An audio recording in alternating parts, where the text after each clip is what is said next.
Hello friends, आज हम लोग 28 और 29 दिसंबर के कुछ क्वेश्चंस को डिस्कस करेंगे। जो भी क्वेश्चन मिल गया उसको हम लेकर आए हैं आपके लिए और उसको हम लोग एक एक करके डिस्कस करते हैं। पहला क्वेश्चन है, what is zone of proximal development? Zone of proximal development, जिसे हम ZPD भी कहते हैं, वो क्या है? ZPD, समीपस्थ विकास का क्षेत्र क्या है? यह एक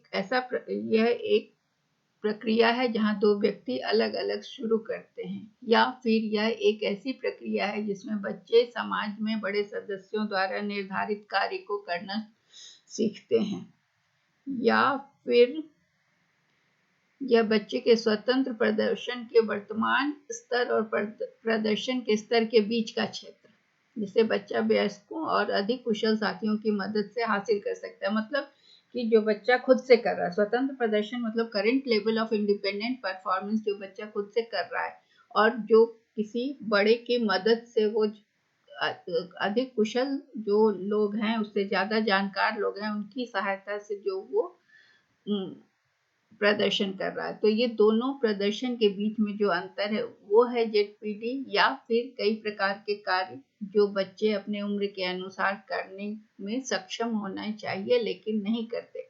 तो ये ZPD या जोन ऑफ प्रॉक्सिमल डेवलपमेंट क्या है? Is the area between the child's current level of performance, independent performance, and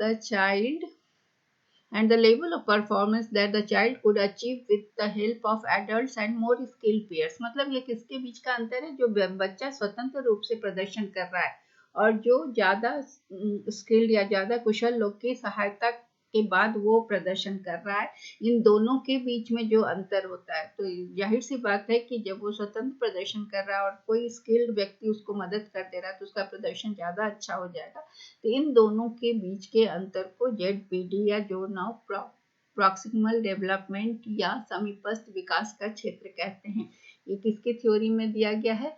ये वाइगोत्स्की की थ्योरी में दिया गया है। ठीक है, वाइगोत्स्की का सिद्धांत जो है सोशियो कल्चरल थ्योरी, जिसमें वो समाज के लोगों की मदद के बात करते हैं। सोशियो कल्चरल थ्योरी में उन्होंने ZPD, MKW, more knowledgeable others और स्कैफोल्डिंग जैसे शब्दों की चर्चा की है।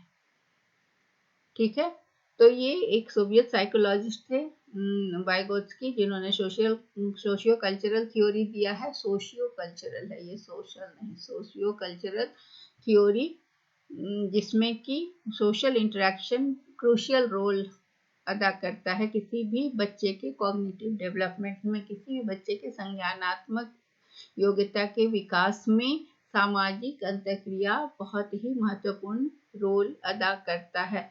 तो ZPD क्या है? यह गैप है जो कि चाइल्ड अपने से कर सकता है स्वतंत्र रूप से, और जो वो किसी ज्यादा स्किल्ड आदमी की सहायता से करता है। इन दोनों के बीच का अंतर जो होता है, उसके परफॉर्मेंस में जो अंतर होता है, खुद से कर रहा है और किसी के सिखाने के बाद, किसी ज्यादा स्किल्ड व्यक्ति, ज्यादा जानकार के सिखाने के बाद जो उसके परफॉर्मेंस में एक इम्प्रूवमेंट होता है, इन दोनों के अंतर को ZPD कहा जाता है।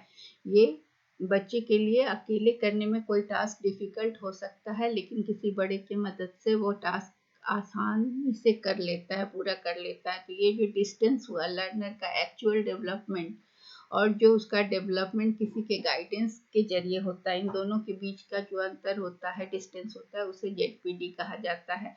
तो दूसरा इम्पॉर्टेंट टर्म्स जो है उनके द्वारा वाइगोत्स्की ने जो यूज किया है, तो एक है स्कैफोल्डिंग, जिसका मतलब होता है मचान भी कहते हैं हिंदी में।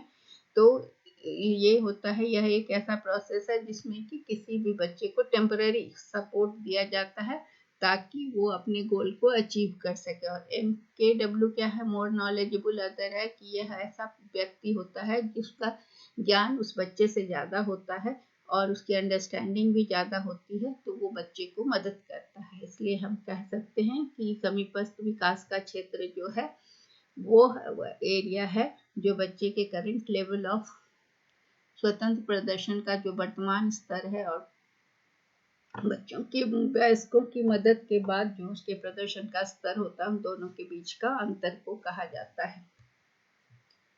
नेक्स्ट क्वेश्चन है, which method is known as natural method of English as a second language? मतलब कि इंग्लिश दूसरी भाषा के रूप में अंग्रेजी सिखाने की प्राकृतिक विधि के रूप में भी इसे जाना जाता है, तो उसे कौन सी विधि कही जाती है? तो डिफरेंट टीचिंग मेथड टीचर के द्वारा यूज किया जाता है, जैसे जैसे स्टूडेंट का रिक्वायरमेंट होता है। तो किसी भी मेथड को चुनने के लिए टीचर क्या करता है कि बच्चों की एबिलिटी ग्रुपिंग करके उनके हिसाब से, उनकी एबिलिटी के हिसाब से मेथड अपनाता है। तो ये कुछ मेथड हैं जिसमें डायरेक्ट मेथड इसका आंसर होगा। डायरेक्ट मेथड में क्या होता है कि ये इसको नेचुरल मेथड भी कहा जाता है। डायरेक्ट मेथड को ये इंग्लिश पढ़ाने का या सेकेंड लैंग्वेज को पढ़ाने का तरीका है जो कि बच्चों का एक्टिव पार्टिसिपेशन इसमें इसकी सहूलियत होती है। और यह किस चीज़ पर फोकस करता है? बोलने की स्किल पर। और ये ग्रामर ट्रांसलेशन विधि के विपरीत होता है। ये सीधे लर्निंग पे, सीधे भाषा पे सिखाता है बिना ट्रांसलेशन किए। इसको अपने ट्रांसलेशन मेथड में क्या होता है कि पहले हम उसको अपने मदर टंग में ट्रांसलेट करते हैं, फिर उसको दूसरी भाषा में ट्रांसलेट करते हैं। तो ये वहाँ पर ग्रामर का कंट्रोल होता है और उसमें जो भी होता है उसमें लर्नर को ज़्यादा मेहनत करनी पड़ती है। लेकिन डायरेक्ट मेथड में सीधे बोलना सिखाता है। और सब्स्टिट्यूशन मेथड क्या होता है? इसमें वर्ड को सब्स्टिट्यूट किया जाता है, एक वर्ड की जगह दूसरे वर्ड का प्रतिस्थापन किया जाता है। ये 3 सिंपल सब्स्टिट्यूशन होता है, जिसमें केवल सब्जेक्ट पहला होता है, जिसमें सब्जेक्ट या केवल ऑब्जेक्ट को चेंज किया जाता है। दूसरा होता है कंपाउंड सब्स्टिट्यूशन, जिसमें कि सब्जेक्ट या ऑब्जेक्ट को दूसरे पार्ट्स ऑफ स्पीच के साथ चेंज किया जाता है। और तीसरा होता है ग्रामर सब्स्टिट्यूशन, जिसमें कि सब के सेंटेंस के स्ट्रक्चर को चेंज किया जाता है। और ग्रामर ट्रांसलेशन मेथड में क्या होता है? लर्नर पहले ग्रामर रूल सीखता है, उसके बाद उस रूल को ट्रांसलेट करने में अप्लाई करता है। अपने लैंग्वेज को पहले वो अपने मदर टंग में, उसके मदर टंग में लैंग्वेज होता है जिसको कि वो फिर ग्रामर के रूल के जरिए फिर दूसरे लैंग्वेज में ट्रांसलेट करता है। बाइलिंगुअल मेथड जो सीजे डॉटसन का दिया है, यह मेथड जो भी ऑलरेडी एक्वायर्ड लैंग्वेज स्किल है, मदर टंग है, उसमें फ्लुएंसी आने के बाद दूसरे लैंग्वेज में, टारगेट लैंग्वेज जो होता है उसमें फ्लुएंसी लाने की कोशिश की जाती है। इसलिए यहाँ आंसर है कि डायरेक्ट मेथड को नेचुरल मेथड भी कहा जाता है और वो इंग्लिश को सीखने का दूसरे लैंग्वेज, सेकेंड लैंग्वेज को सीखने का नेचुरल मेथड है। अगला क्वेश्चन है, ये लैंग्वेज का क्वेश्चन है। तीसरा क्वेश्चन है सीडीपी का। ये क्वेश्चन है, social development of child actually begins, बच्चे का सामाजिक विकास कब शुरू होता है? तो बच्चे का सामाजिक विकास इन अर्ली चाइल्डहुड, प्रारंभिक स्कूल चरण में शुरू हो जाता है। सॉरी, अर्ली चाइल्डहुड सी, आंसर सी है। मैंने अर्ली चाइल्डहुड होगा, अर्ली स्कूलिंग को गलती से कर दिया गया, इसलिए इसका आंसर है सी। सामाजिक डेवलपमेंट जो होता है, यह जिस तरह से बच्चा, सामाजिक डेवलपमेंट क्या होता है? सामाजिक विकास जो होता है जब बच्चा दूसरों के साथ इंटरेक्ट करता है या दूसरों के साथ सोशल रिलेशनशिप का विकास होता है उसका।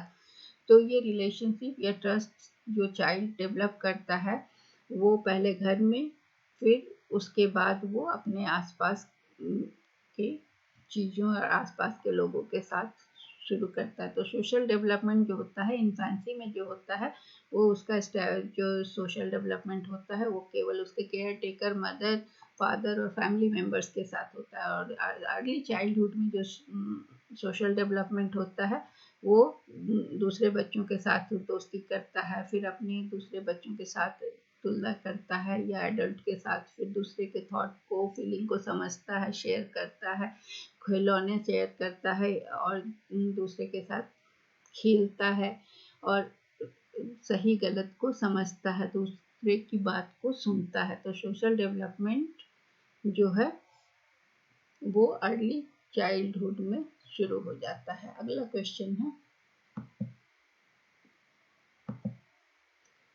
the science that deals with various aspects of aging is known as gerontology, paleontology, ecology and physiology. वृद्धावस्था, जीवाश्म विज्ञान, पारिस्थितिकी और शरीर क्रिया विज्ञान। तो इसका आंसर है कि वृद्धावस्था का उम्र बढ़ने के विभिन्न पहलुओं से संबंधित विज्ञान को वृद्धावस्था विज्ञान या गेरोंटोलॉजी कहते हैं। ये बायोलॉजी क्या है, जो है वो लिविंग ऑर्गेनिज्म का अध्ययन है। लेकिन गेरोंटोलॉजी क्या है, ageing is the natural process of getting old. तो ये साइंस जो एजिंग के एस्पेक्ट्स को डील करता है या उम्र बढ़ने के विभिन्न पहलुओं को अध्ययन करता है उसे हम गेरोंटोलॉजी कहते हैं। और पैलेंटोलॉजी क्या होता है, ये फॉसिल्स का अध्ययन करता है, इकोलॉजी क्या है, ये interaction of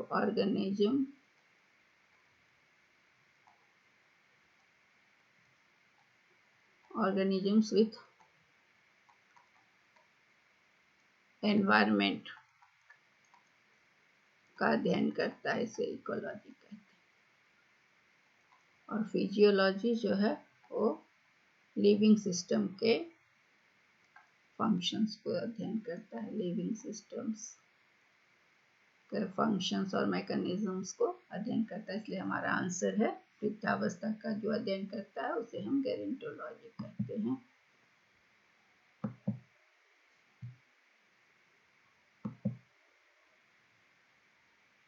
The term inclusive education was used for the first time.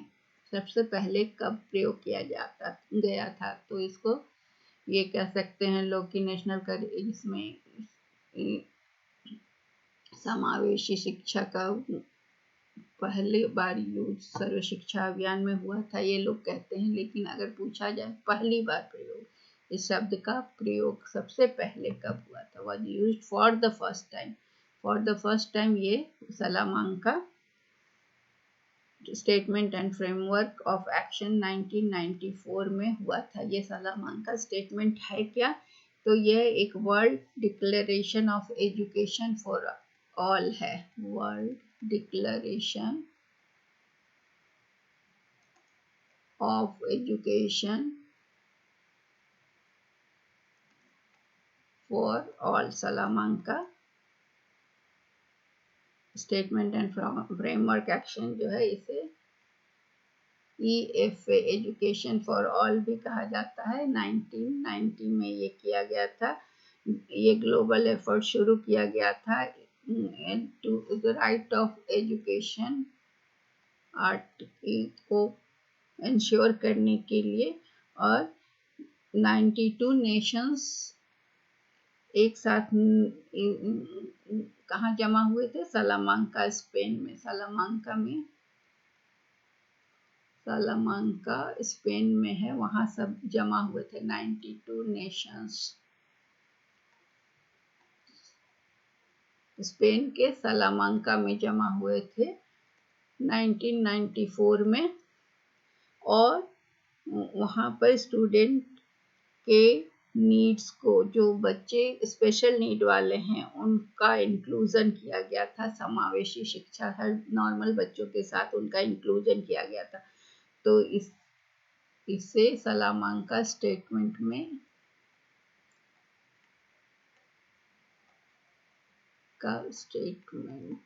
का नाम दिया गया था, इसलिए सबसे पहले ये शब्द का प्रयोग सलामांका प्रमोट द इंक्लूजन किसमें कहा गया था, सलामांका स्टेटमेंट में कहा गया था, जो कि सलामांका स्पेन का एक जगह है। वहाँ पर 92 देशों ने इकट्ठा एक साथ ये एफर्ट किया था और यह इंश्योर किया था कि राइट ऑफ टू एजुकेशन, सभी बच्चों का शिक्षा का अधिकार होगा और सभी बच्चों में सारे बच्चे, चाहे वह स्पेशल नीड के हों चाहे डिसेबिलिटी के साथ हों, सबों को एक साथ शिक्षा नॉर्मल क्लासरूम में दिया जाएगा। इसलिए फॉर द फर्स्ट टाइम ये यूज हुआ था Salamanca statement and framework action.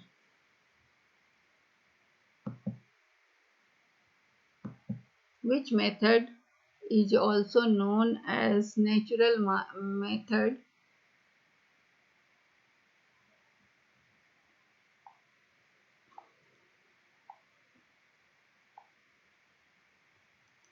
of teaching English as a second language? Substitution method, grammar translation method, bilingual method, the direct method. ये क्या है कि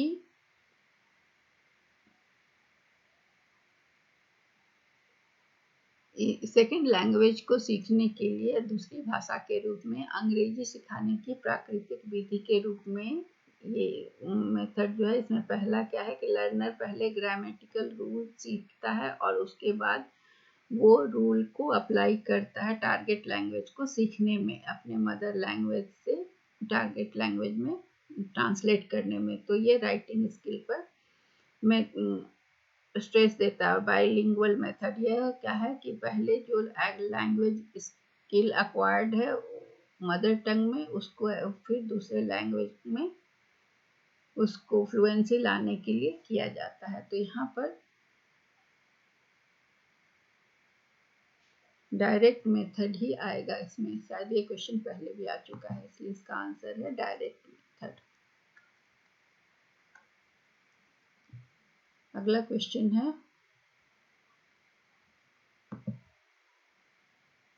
ये क्वेश्चन शायद रिपीट हो गया है। Which one of the bird following birds can rotate its neck backwards to a large extent? Myna, owl, crow and koel. Different bird का डिफरेंट कैरेक्टरिस्टिक होता है और सब का डिफरेंट चोंच भी होता है, बीक्स अलग होता है, नेक का फेदर अलग होता है, आइज अलग होता है। मैना तो एक आउल जो है ना, उल्लू जिसको कहते हैं, नॉक्टर्नल बर्ड है, मतलब कि ये दिन में सोता है और रात में जगता है। और ऑल कार्निवोरस है, मतलब दोनों सब चीज खाता है। मैमल्स, इंसेक्ट, फिश ये खाता है। तो वो अपना नेक 270 डिग्री तक रोटेट कर सकता है, इसलिए इसका आंसर होगा काफी हद तक पीछे घुमा सकता है। ये कार्निवोर्स है, तो rodent, small medium size mammals, insect, fish मांसाहारी जीव होता है, इसलिए ये, और ये अपने आईज को रोटेट कर सकता है। क्रो तो मोस्ट कॉमन बर्ड है और पैरट भी घर तो पालतू जानवर होते, पालतू पक्षी है, हर घर में पाया जाता है। सबके बारे में हम लोग जानते हैं। हमारा क्वेश्चन था कि जो अपनी गर्दन को काफी हद तक घुमा सकता है, तो वो है आउल। अगला क्वेश्चन है, which of the following is based on Vygotsky social cultural theory? Operant conditioning, reciprocal teaching, culture neutral, cognitive development, insight learning. तो इसका आंसर है रेसिप्रोकल टीचिंग। वो क्या होता है, पहले हम आंसर लिख लें, उसके बाद इसको डिस्कस करते हैं। रेसिप्रोकल टीचिंग वाइगोत्स्की का जेपीडी अभी हमने देखा था, जोन ऑफ प्रॉक्सिमल डेवलपमेंट पर डिपेंडेंट है, पर आधारित है, जेपीडी पर आधारित है। क्लासरूम सेटिंग में क्या होता है कि रेसिप्रोकल टीचिंग यूज होता है स्टूडेंट क्या करते हैं कि टीचर बन जाते हैं जब वो ज़्यादा प्रोफिशिएंट हो जाता है। जो बच्चा ज़्यादा जान जाता है अपने क्लासमेट से, जिसका थोड़ा ज़्यादा जानता है, वो बन जाता है टीचर का रोल एक्वायर कर लेता है। और इनका एम क्या होता है कि इंडिपेंडेंट लर्निंग करे। तो वाइगोत्स्की का कॉन्सेप्ट है कि बच्चे अपना लर्निंग को एक लेवल तक पहुंचा लेते हैं to reach a level of actual development independent, जब वो खुद से स्वतंत्र रूप से प्रॉब्लम सॉल्व करने लगते हैं। और दूसरा लेवल ऑफ पोटेंशियल डेवलपमेंट क्या होता है कि वो एडल्ट गाइडेंस में या एक्सपर्ट के मदद से और वो और ज़्यादा सीख लेते हैं। तो रेसिप्रोकल टीचिंग में क्या होता है कि यहाँ पर स्कैफोल्डिंग हमने बताया था कि किसी की मदद से वो अपना काम, क्लास वर्क, होमवर्क, असाइनमेंट पूरा कर लेते हैं। तो ये जो अपॉर्चुनिटी लर्नर को प्रोवाइड करता है कि वो अपना कॉग्निटिव डेवलपमेंट कर सकें, और उनको चांस मिलता है कि वो अपने आइडिया को शेयर कर सकें, अपने कॉन्फिडेंस को बढ़ा सकें और अपने कैपेबल फ्रेंड्स से ज़्यादा सीख सकें। तो ये 4 तरह का स्ट्रेटेजी होता है। इसमें होता है रेसिप्रोकल टीचिंग में प्रेडिक्टिंग, क्वेश्चनिंग करते हैं, क्लेरिफाई करते हैं और समराइज करते हैं। तो इसमें क्या है कि वाइगोत्स्की का 3 कॉन्सेप्ट था, स्कैफोल्डिंग, जेओपर्डी एंड एक और था MKO, मोर नॉलेजेबल अदर्स, जिनकी मदद से बच्चे सीख लेते हैं। तो ये वाइगोत्स्की का सोशियो कल्चरल थ्योरी है, जिसमें रेसिप्रोकल शिक्षण में जो ज़्यादा प्रोफिशिएंट हो जाता है वो अपने पीयर्स को मदद करता है सीखने में और आगे बढ़ने में। अगला क्वेश्चन है, which of the following refers to cephalocaudal development. इसमें क्या होता है, फ्रॉम सेंटर टू, केंद्र से सर तक डेवलपमेंट, सर से पांव तक, फ्रॉम हेड टू टो, और फ्रॉम सेंटर टू पेरिफेरी, और ऑल द अबव। तो इसमें होता है कि ये जो डेवलपमेंट होता है ये हेड टू टो होता है, मतलब सिर से लेके पांव तक का जो विकास होता है उसे सेफेलोकॉर्डल विकास कहते हैं। ये बच्चा जो डेवलप करता है ऑर्डरली सीक्वेंस में डिफरेंट करते हैं, जो सब बच्चे एक जैसा डेवलप करते हैं, सबका विकास एक जैसा होता है। रेट और स्पीड अलग अलग हो सकता है हर बच्चे में, हर व्यक्ति के साथ, इंडिविजुअल केस में, बट सीक्वेंस जो होता है डेवलपमेंट का, जो पैटर्न होता है, जैसे हेड से लेके पांव तक जो विकास होता है वो करीब करीब सभी बच्चों में एक जैसा होता है। इसलिए ह्यूमन डेवलपमेंट कुछ सिद्धांत पर आधारित होता है, जैसे सेफेलोकॉर्डल प्रिंसिपल जो है ये क्या बताता है, ये विकास का सिद्धांत बताता है कि ये विकास जो है वो सिर से शुरू होता है और वो फिर नीचे की ओर आता है, रेस्ट ऑफ द बॉडी की ओर आता है। हेड रीजन का ग्रोथ सबसे पहले होता है, उसके बाद बाकी के ऑर्गन्स का विकास होता है। तो बच्चा कंट्रोल सबसे पहले अपनी हेड पर करता है। हेड, मनुष्य सबसे पहले अपनी कंट्रोल किस पर होता है, उसका हेड पर, तब बाह पर, तब पैर पर। तो बचपन में कंट्रोल हेड का, फिर फेस मूवमेंट पहले के 2 महीने में होता है। फिर नेक्स्ट फ्यू मंथ्स में बच्चे अपने को उठाने में समर्थ होते हैं, लिफ्ट कर पाते हैं अपने आर्म्स के बल पर, बांह के बल पर वो अपने बॉडी को उठाते हैं। फिर वो अपने पैर पर कंट्रोल करते हैं, उसके बाद वो क्रॉल करना शुरू करते हैं, चलना शुरू करते हैं, जंप करना शुरू करते हैं, और ये धीरे धीरे उनमें ये सारी एक्टिविटीज बढ़ती जाती है। तो ये सेफेलोकॉर्डल प्रिंसिपल अप्लाइज, मतलब फिजिकल और फंक्शनल दोनों डेवलपमेंट में अप्लाई होता है। डेवलपमेंट अर्ली ईयर्स और पोस्ट नाइटल डेवलपमेंट में देखा जाता है, मतलब इन्फेंसी से टॉडलरहुड में वो विकास दिखता है। दूसरा डेवलपमेंट होता है प्रॉक्सिमोडिस्टल डेवलपमेंट। ये जो डेवलपमेंट होता है, इस प्रिंसिपल में ग्रोथ स्टार्ट होता है सेंटर ऑफ द बॉडी से, सेंटर ऑफ द बॉडी, और ये फिर आउटवर्ड की ओर जाता है, सेंटर से आउटवर्ड। की ओर जाता है। तो इसलिए इसे पहले कॉर्डल प्रिंसिपल जो है डेवलपमेंट का, वो बच्चों का विकास को, किसी भी व्यक्ति का विकास जो होता है वो हेड से टो की ओर होता है, ये बताता है। And the last question is eight which stage of Lawrence Kohlberg's theory of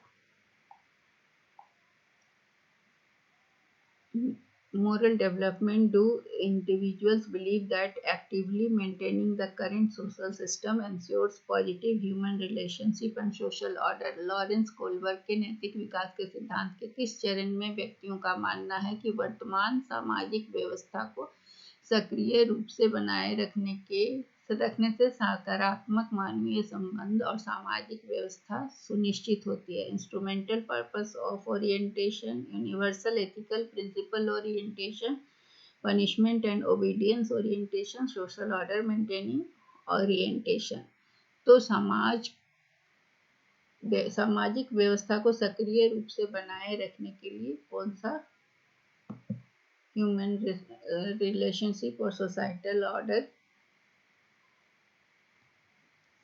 को अभिविन्यास बनाए रखने वाली सामाजिक व्यवस्था को मेंटेन करने की जरूरत होती है, इसलिए इसका आंसर है डी। लॉरेंस कोलबर्ग एक अमेरिकन साइकोलॉजिस्ट थे और उन्होंने थ्योरी ऑफ मोरल डेवलपमेंट दिया। उनका थ्योरी का नाम है theory of moral development.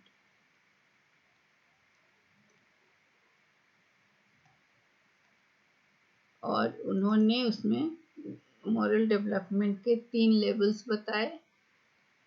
Level 1 में उन्होंने 2 स्टेजेस बताए, स्टेज 1 और स्टेज 2। ये प्री कन्वेंशनल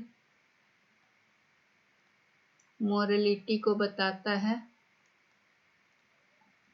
जिसमें कि 2 लेवल होते हैं। पहला लेवल, और ये मोरलिटी किस आधार पर जज किया जाता है, तो उसमें पहला है ओबीडियंस। 2 स्टेजेस हैं, ओबीडियंस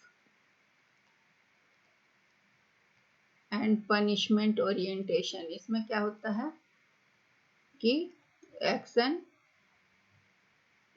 पनिशमेंट पर आधारित होता है, कि कोई एक्शन इमोरल है तब माना जाता है अगर उसके लिए पनिशमेंट दिया जाता है, if it is punished by authority. दूसरा है इंडिविजुअलिज्म एंड एक्सचेंज। इसमें क्या होता है कि जैसे को तैसा, एक्सचेंज मतलब टिट फॉर टैट वाली मोरलिटी होती है। यहाँ पर है कि सेल्फ इंटरेस्ट ड्रिवन होता है और बच्चे पहले समझते हैं, फर्स्ट टाइम समझते हैं कि डिफरेंट इंडिविजुअल का अलग अलग व्यू पॉइंट होता है और कोई भी एक्शन मॉरली करेक्ट होता है अगर वो किसी व्यक्ति के इंटरेस्ट में होता है। और इसमें बच्चे इसमें टिट फॉर टैट वाला रवैया भी अपनाते हैं। दूसरा है, इसको अलग इस कलर से मैं लिखूं, दूसरा इस लेवल 2 है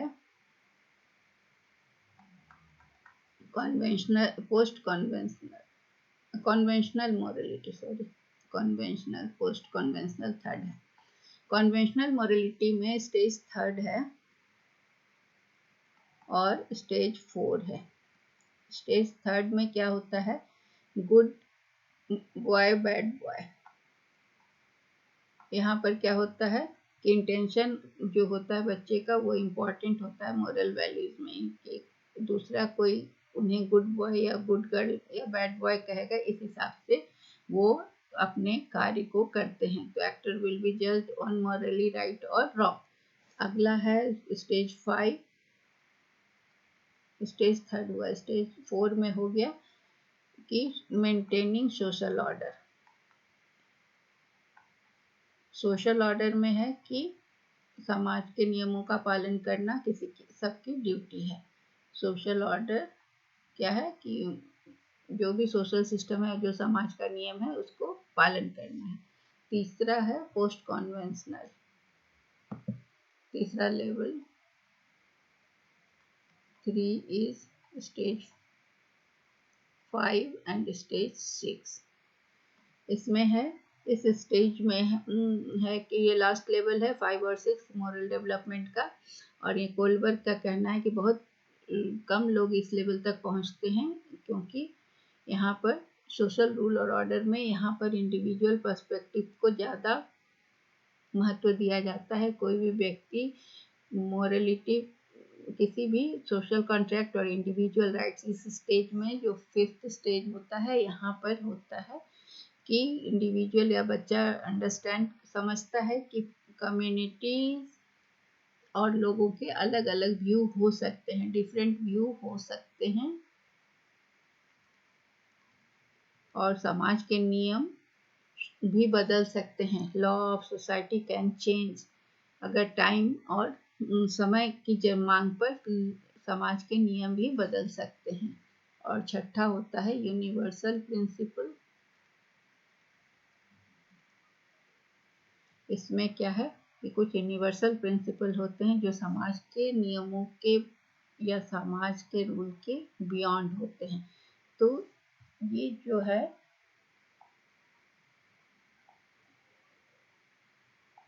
moral development stages of Kohlberg जो है वो प्री कॉन्वेंशनल, कॉन्वेंशनल और पोस्ट कॉन्वेंशनल है। ये ओबीडियंस और पनिशमेंट का पहला स्टेज हो गया। दूसरा हो गया सेल्फ इंटरेस्ट का, जिसमें खुद का इंटरेस्ट देखते हैं बच्चे, या जो भी इंटरपर्सनल एकॉर्ड एंड कन्फॉर्मिटी, जहाँ पर कि अच्छे बच्चे और बुरे बच्चे, गुड बॉय गुड गर्ल या बैड बॉय बैड गर्ल का कॉन्सेप्ट रहता है, इसके लिए लोग अच्छा काम करते हैं। चौथा स्टेज है authority and maintaining social order को मेंटेन करना। अगला है सोशल कॉन्ट्रैक्ट और लास्ट है यूनिवर्सल एथिकल प्रिंसिपल। तो बच्चे मॉरलिटी कैसे डेवलप करते हैं और मॉरल रीजनिंग कैसे बच्चों में विकास होता है, इसको बताया है इन्होंने अलग अलग सिद्धांत, अलग अलग लेवल के हिसाब से। तो मॉरल डेवलपमेंट जो है वो कोलबर्ट के हिसाब से 3 लेवल और 6 स्टेजेस में बटा हुआ है। फिर एक क्वेश्चन और आया था हेंज डायलेमा। हेंज डायलेमा किससे रिलेटेड है? तो हेंज डायलेमा भी कोलबर्ग के सिद्धांत से रिलेटेड है। सही है या गलत है इसकी सोच थी, जिसमें क्या हुआ था हेंज डायलेमा में कि एक व्यक्ति की वाइफ बीमार थी और उसे ये था कि दवा चाहिए थी और दवा लाने के लिए उसके पास पूरे पैसे नहीं थे और दुकानदार कम पैसे में देने को तैयार नहीं था, तो वो दुकान तोड़कर पैसे चोरी कर लेता है। तो वहाँ पर उसकी डिलेमा होती है कि उसने सही किया या गलत किया। तो ये क्वेश्चन था कि हेंज डायलेमा किस थ्योरी से एसोसिएटेड है, तो वो कोलबर्ग के सिद्धांत से associated. That's all for today, thank you.